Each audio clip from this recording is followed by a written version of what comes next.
Затор у поселка Сангары Кобяйского улуса. Есть ли результаты взрывных работ? Паромные переправы, предварительные прогнозы открытия судоходной обстановки на Лене. Кто занимается поверкой приборов в Якутии? Метрологи отмечают свой профессиональный праздник.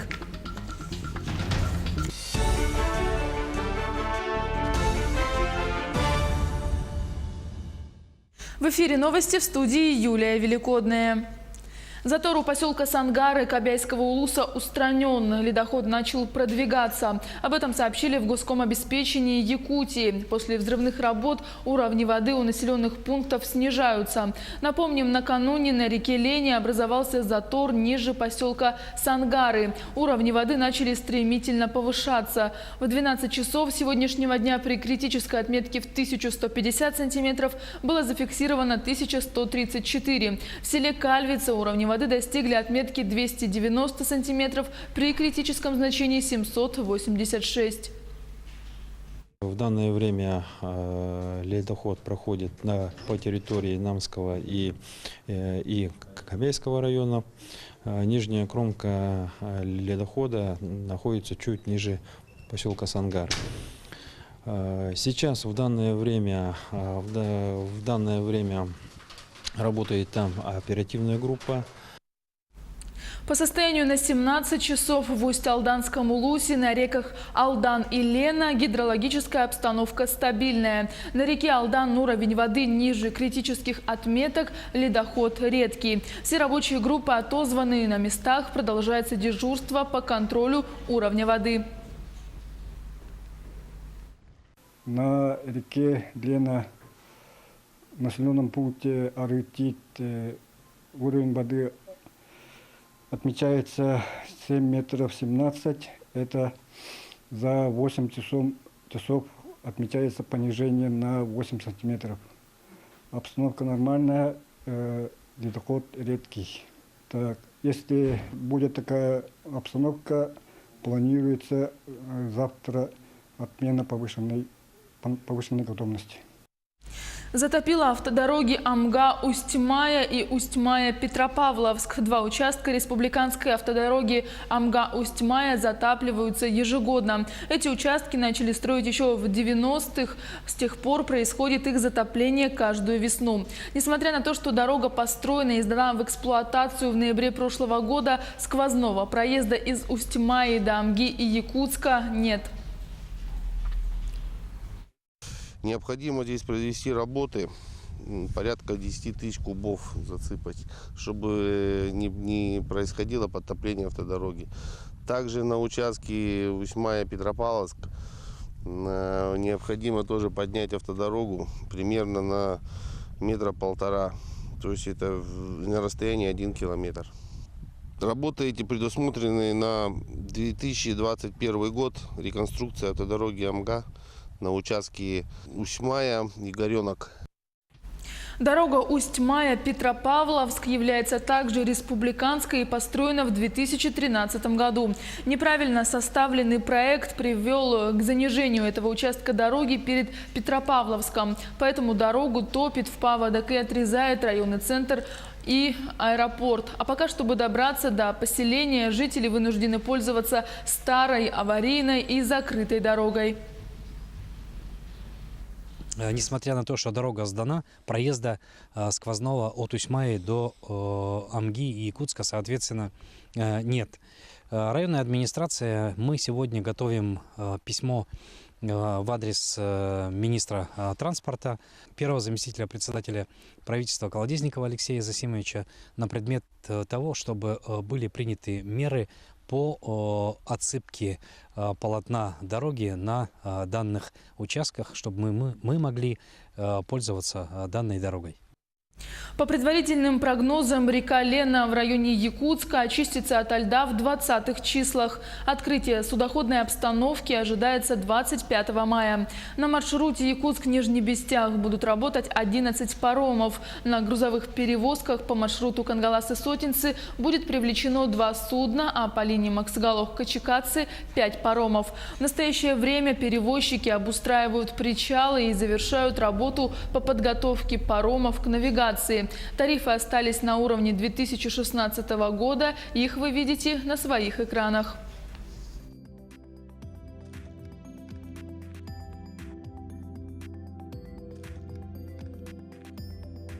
К другим темам подходит к концу рассмотрение уголовного дела в отношении экс-депутата Илтумена Николая Румянцева. Подсудимый обвиняется в смерти многодетного отца в результате ДТП, которое произошло в сентябре 2017 года. В ходе прения сторон обвиняемый попросил суд оправдать его по примирению сторон, так как он до сих пор оказывает материальную и моральную поддержку семье потерпевшего. И вдова погибшего 3 раза ходатайствовала о прекращении дела. Но гособвинение требует Румянцева лишить свободы на 4 года в колонии-поселении. Подробнее смотрите в вечерних выпусках новостей.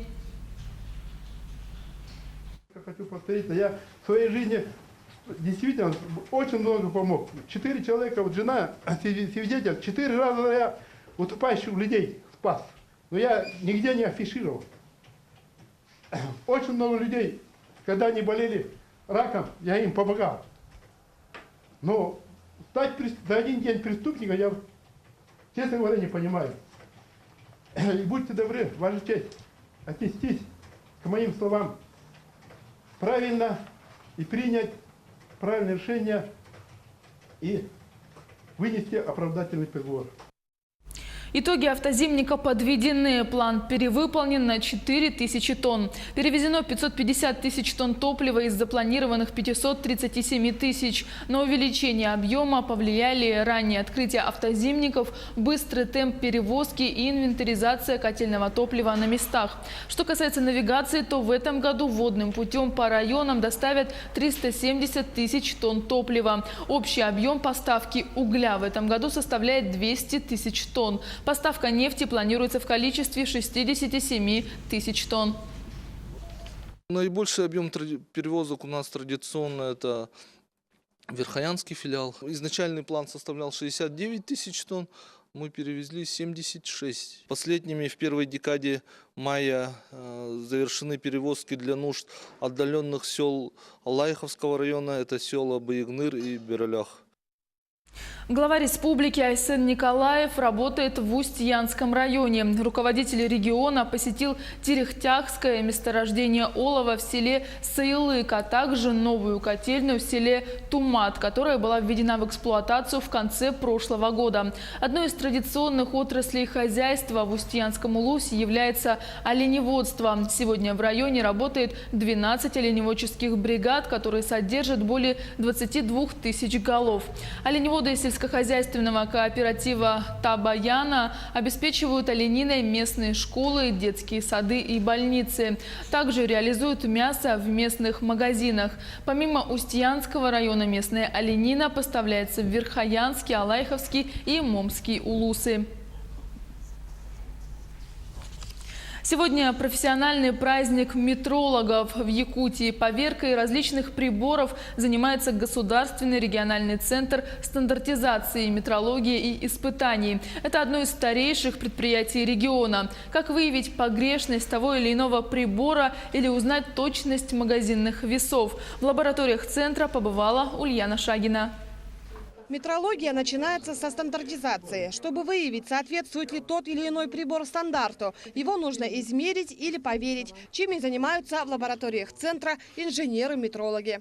Поверка – совокупность операций, выполняемых в целях подтверждения соответствия средств измерений метрологическим характеристикам. Поверки подвергаются, к примеру, геодезическое оборудование, автоцистерны, лабораторные и медицинские сосуды, топливно-раздаточные колонки, различные весы, начиная от торговых и до промышленных. В общем, любое средство измерения. Работа проводится с применением эталонных средств измерений.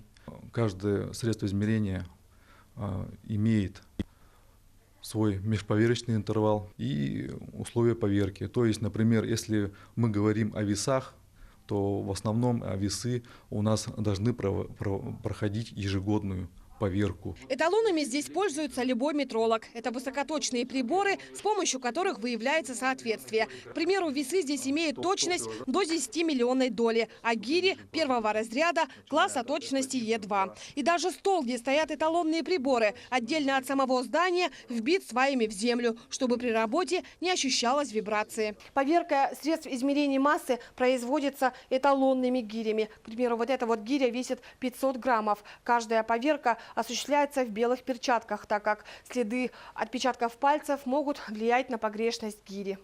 Наши эталоны мы также сдаем на поверку на институты метрологические. Они держатели государственных вторичных эталонов.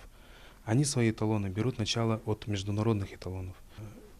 То есть размер, величина килограмм, то ли сила тока, либо секунда, она едина во всем мире.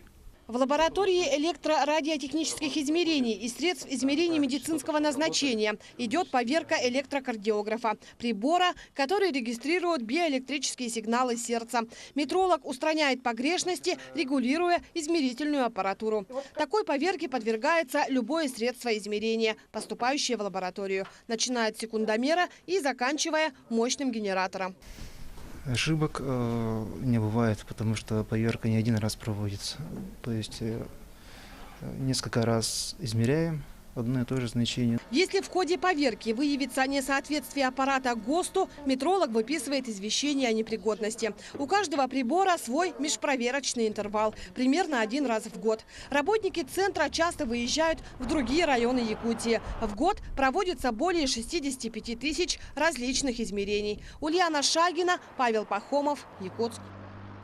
Живопись, музыка и театр – три музы, вдохновившие студентов вторых и третьих курсов Института зарубежной филологии и регионоведения СВФУ на проведение концерта. В галерее зарубежного искусства под музыку Баха, Генделя и Джо Дассена студенты читали монологи и диалоги из классических пьес на языке оригинала. Произведения ребята выбирали самостоятельно, а концерт приурочили к 50-летию Института зарубежной филологии и регионоведения Северо-Восточного федерального университета.